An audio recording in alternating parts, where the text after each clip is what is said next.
Good morning, everybody. Pastor Stitch, Narrow Path Christian Church, BC, Bay City, Michigan. Welcome to the Biker Devotional. Today is May 6th, 2026, and we are looking at Proverbs chapter 6, verses 1 through 5. Proverbs chapter 6 is verse 1 through 5, and it talking about financial entanglements. Guys, I have shared with you and been vulnerable with you that I mismanaged my funds over the last few years and put myself in a very dangerous position financially. Let's read what Solomon says we're supposed to do about that. My son, if you have put up security for your neighbor or entered into an agreement with a stranger, you have been trapped by the words of your lips, ensnared by the words of your mouth. Do this then, my son, and free yourself, for you have put yourself in your neighbor's power. Go humble yourself, plead with your neighbor. Don't give up. Don't give sleep to your eyes or slumber to your eyelids. Escape like a gazelle from a hunter, like a bird from a fowler's trap. You know, Jesus told us that you can't serve two masters, God and money.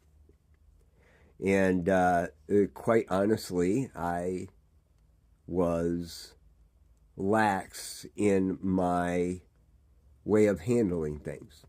I got lazy, right?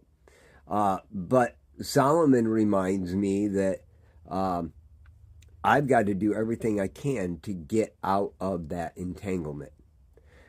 He doesn't tell me to run away from the entanglement. He doesn't tell me to dump the entanglement someplace else. He doesn't tell me to find a way to not have to pay it. He says, do whatever it takes to get yourself out of it. So I have been doing that. I'm not out of it yet. I've got a long ways to go. It's going to be a long, tiring process to work through the mess that I created in my financial life, which, by the way, does not relate back to the church. The church is solvent. I have not even felt the desire to go towards the church for relief. But let me be clear.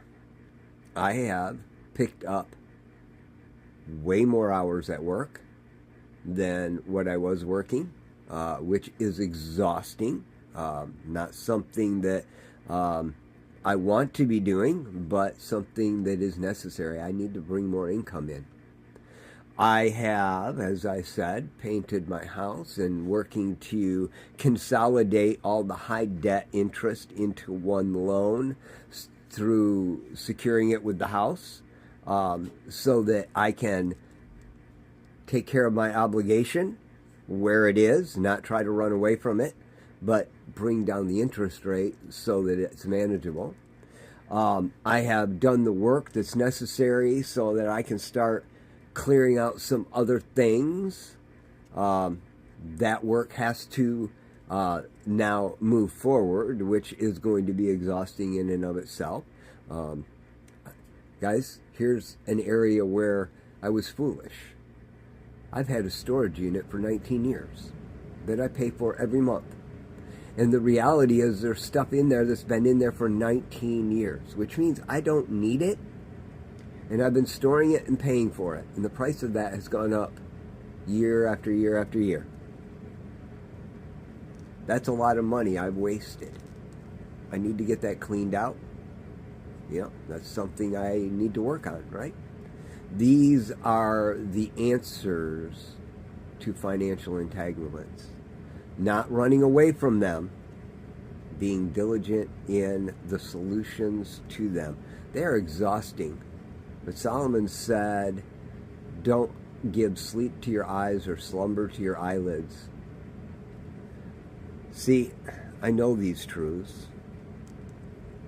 and I'm going to apply them. I don't come here and share with you the Bible and then not do it myself.